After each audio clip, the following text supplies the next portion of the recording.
சரிண்ணா சரிண்ணா ஆனா இருறா ஒரு காக்கலாவா ஒரு 500 ஒரு 600 ரூபாய் இல்லைப்பா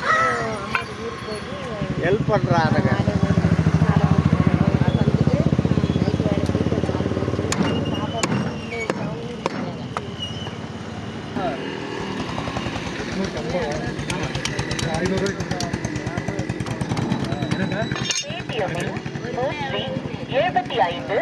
ரூபாய் பெறப்பட்டது.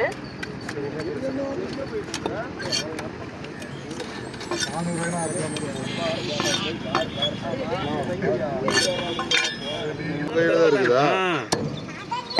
முன்னாடி கசம் முடிச்சுட்டு சொல்லுங்க. அதெல்லாம் சந்தை போனால் 10 ரூபாய்க்கு தம்பி ஒரு சொன்னேன். இந்த முத்தலாம் இல்லை அவ்வாறு பண்ணிட்டாங்க அப்படின்னு ஆடு ஒரு 5 நிமிஷம் கூட அதில் வாங்கிக்கலாம். அதுக்கு தான் வெயிட்டிங்கு கொஞ்சம் படம் பண்ண கொஞ்சம் பார்த்தீங்கன்னா பரவாயில்ல. வாங்கிக்கலாம். அது வாரம் பசிக்குதுமா. சரி சரி பசிக்குதுன்னா பெருப்பா நாராயண மலை குடல் கட்டி வாங்கி கொடுத்துருவாங்க. எல்லாரெல்லாம் அங்கே ரெடியாக இருக்கும். நான் கூட நான் அந்த அக்கா உட்காந்துருக்கேன். அந்த அக்கா பண்ணுவோம்.